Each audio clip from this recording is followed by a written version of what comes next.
Hello বন্ধুরা, আশা করি তোমরা সবাই ভালো আছো। তোমাদের প্রত্যেককে আমার চ্যানেলে স্বাগত জানাই। বন্ধুরা, সমুদ্র দর্শন আমাদের প্রায় প্রত্যেকের কাছে খুবই মনোরম। আজকে এরকমই আমাদের খুব পরিচিত একটি সমুদ্র দর্শনে নিয়ে অনুচ্ছেদ আমরা শিখব। তো আজকে আমাদের অনুচ্ছেদের বিষয় হলো পুরীর সমুদ্র দর্শন।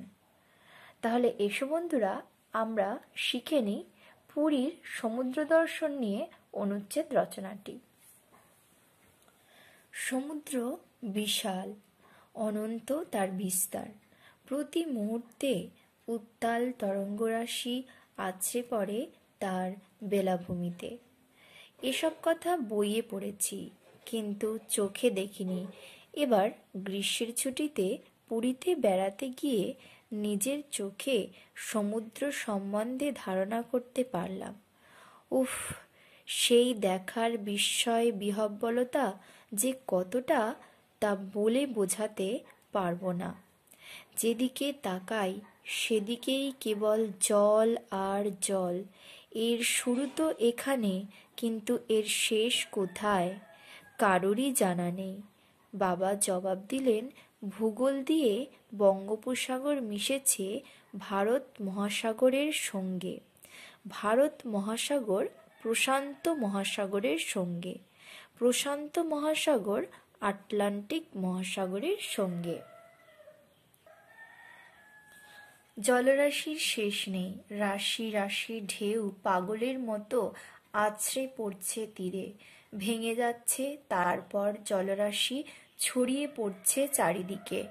আবার ফেনা মাথায় করে ঢেউগুলি এগিয়ে আসছে তীরের দিকে, আছড়ে পড়ছে তীরে। ফেনারাশি ছড়িয়ে যাচ্ছে চারপাশে, মিলিয়ে যাচ্ছে। জলের এই উন্মত্ততা যে কত সময় ধরে দেখলাম খেয়াল নেই, তবু একঘেয়ে লাগেনি। মনে হচ্ছে আরও অনেকটা সময় ধরে দেখি। তীরে অগণিত নারী পুরুষ নুলিয়াদের হাত ধরে তারা সমুদ্রে স্নান করতে নেমেছে। কেউই খুব একটা দূরে যাচ্ছে না। নুলিয়াদের নির্দেশ মতো কখনো মাথা নিচু করছে, কখনো মাথা তুলছে। সমুদ্রের ঢেউয়ের সঙ্গে ভেসে আসছে অগণিত ঝিনুক, কিন্তু একটিও থাকছে না, চলে যাচ্ছে আবার সমুদ্রে। আমি আর বোন দীর্ঘ সময় চেষ্টা করে সামান্য কিছু ঝিনুক কুড়িয়ে পেলাম। বিকেলে সবাই মিলে এলাম সমুদ্রে সূর্যাস্ত দেখতে। বিকেলের পড়ন্ত রোদে চিকচিক করে ওঠা অসীম নীল জলরাশির মধ্যে দিগন্তে সূর্যের অস্ত যাওয়ার দৃশ্য ভোলার নয়। এই দৃশ্য দেখার পরে মনে হয় প্রকৃতির চেয়ে বড় শিল্পী কেউ নেই।